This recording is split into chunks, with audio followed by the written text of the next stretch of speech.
Hello and welcome to World Talks, where every word matters. I'm your host, Sasha Farbach. Now, the European Commission published its most recent report on enlargement on Wednesday. The annual report details the progress made by candidates aiming to become members of the European Union and shows the Commission's praise or criticism. Now, let's discuss the latest findings and what it means for the bloc. And I'm joined now by Aleksander Cwalina, Assistant Director, Eurasia Center, Atlantic Council, to discuss it all with me now. Good to have you on the program.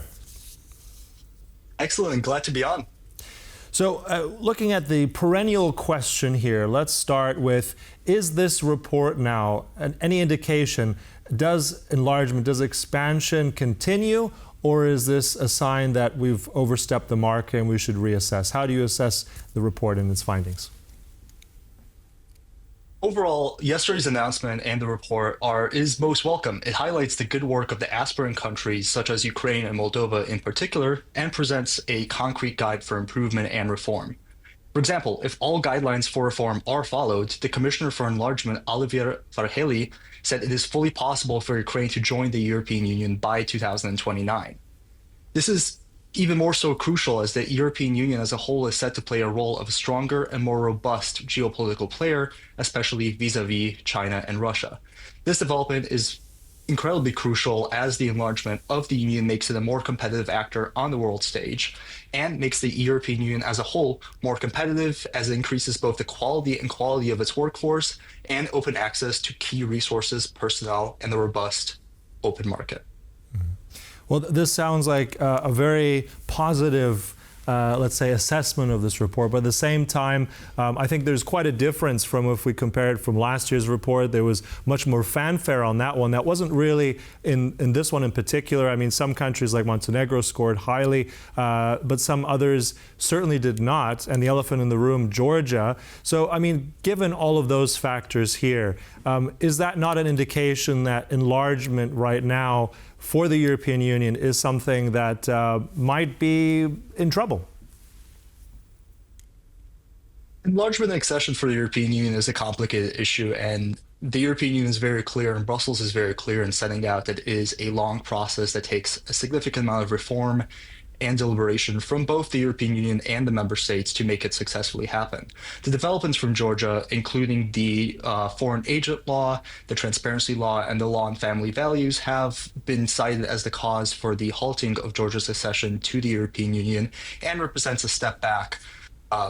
We are seeing protests in Georgia and Tbilisi following irregular election results, crackdowns on civil liberties and free speech, and is of course a unfortunate development in Tbilisi regarding that will put a halt on European accession. However, this puts a halt on European accession. It isn't the end of the progress towards the European Union, and hopefully with the will of the people and with future hopefully positive developments in Georgia and a retraction of these controversial laws, there's still room and hope for Georgia joining the European Union. Mm-hmm. Well, I'm going to, let's say, burst your bubble on the hopeful there, because we're still, I think, looking at the European Union still doesn't know fully how to respond to what's going on in Georgia. That in itself is a different, I think, debate to have. Let's focus on a little bit more in terms of the Balkans. I mean, this is a lot of these potential member states are in this process. So look at Montenegro, probably leading the pack there, Bosnia-Herzegovina, but very different in terms of their assessment. I'm just curious also, I mean, the last enlargement was 2013, that was Croatia. Why this delay now? Is this something that the European Union, Brussels, did they focus enough on the Western Balkans? I mean, 2013 to now, why has it taken the Balkan countries, the others in this region, so long to get ready, and they're still not fully ready to join? I think at the end of the day, this comes back to the debate in the European Union about enlargement and internal reform or integration. Internal reform is needed on both the European side, on the European Union side, to ensure smooth enlargement of the European Union and success in cohesion and economic stability. This has taken longer in the Balkans, as we've seen over territorial issues such as between Serbia and Kosovo, continuing concerns about anti-corruption, de-oligarchization, rule of law. These are processes that take immense amount of deliberation between both Brussels and these member states, as well as civil society actors within these member states, and a significant amount of reform. This is a process that, unfortunately, at the end of the day, takes many years, takes many actors, but it is a process that I remain hopeful on through the process towards democratization, towards rule of law, for a generally more stable and prosperous Europe. But it's exactly, I think, precisely on some of these principles of democracy, of rule of law, that have shown the most, let's say, problems, yellow flags, and that's, across in some countries in the Balkans. That's very much now looking also towards Georgia. Is there, let's say, has there been too much of anticipation, a rush to saying certain countries are more ready than they really are? And what are these biggest challenges, and how can Europe help these candidate countries potentially overcome them? I think, as we've seen with the protests from Tbilisi as well, the very hope of joining the European Union remains one of the strongest cheerleaders for the European Union towards these democratization efforts, towards the rule of law. For example, we've seen all the success stories from the 2004 enlargement of Poland, where Poland's GDP is much larger than it was back then, mostly due to the reforms, the economic liberalization, and the development as a result of joining the European Union. Aspirant countries such as Ukraine, Georgia, Moldova, all these countries see this reform, see these economic possibilities, and look forward to them once they join the European Union. As we see in protests amidst the voting irregularities in Georgia, and the clampdown on free speech, we see people on the streets waving European Union flags alongside the flags of their own home countries. This represents a strong desire to join the European Union, to enjoy these economic and social freedoms that those in the European Union experience. And it is, even if it is a difficult journey, even if it faces opposition and crackdowns of free speech and civil society, it is still an aspirational journey and something that is very important to many of the citizens of these aspirant member states. Also, I want to come back to the Balkans and Serbia in particular. This is a country that is also on this road, received favorable report as well, favorable marks on this recent report. But at the same time, if we look at foreign policy, I think it was High Representative Borrell who, during this particular press conference yesterday, said that foreign policy must be in line for any candidate country or member state, very much with what the European Union is following. And I think with Serbia, we have a very different foreign policy in many regards, looking at Russia. And Serbia has not adopted any of the sanctions against Russia. So is this another area where it looks dubious about Serbia's path into the Union? It certainly puts a halt in Serbia's process in joining the European Union, and represents an obstacle that both partners in Brussels, both partners in Serbia, have to work towards in reconciling. The threat of Russia on the doorstep of the European Union, its continued aggression in Ukraine, it represents one of the greatest challenges of our time for both the European Union and the world.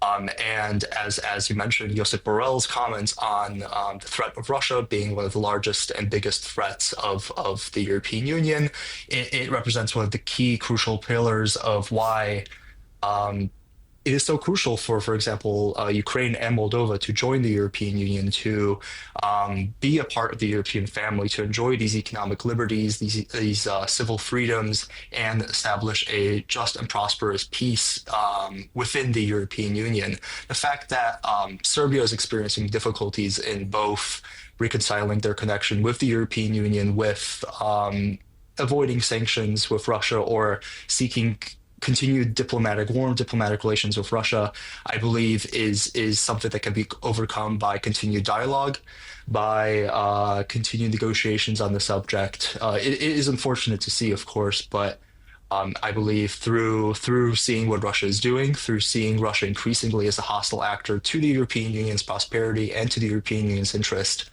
I think hopefully the government of Serbia will turn around. Mm-hmm. All right, hopeful there. But looking at also the other countries in the report, in your mind, Aleksander, who is the most likely candidate now? Who's ready for membership? Is it Montenegro? Who's still got work ahead? Give us your assessment there. I believe both for the Balkans and for the primary focus of the countries I focus on, Ukraine and Moldova, I think there's hopeful, as the European Commissioner for Enlargement mentioned, that there is a high possibility that Ukraine might join the European Union as soon as 2029. There's hopeful progress on the reforms that were outlined last year. Specifically on the focuses on anti-corruption, on de-oligarchization, on economic decentralization. On one of the primary points that was mentioned and cited frequently was the anti-corruptions in Ukraine. And as we've seen with the crackdown and the resignation of the prosecutor general this month, this is a very high-profile issue for Ukraine and is an issue that they seem to take a real interest and enthusiasm in carrying out.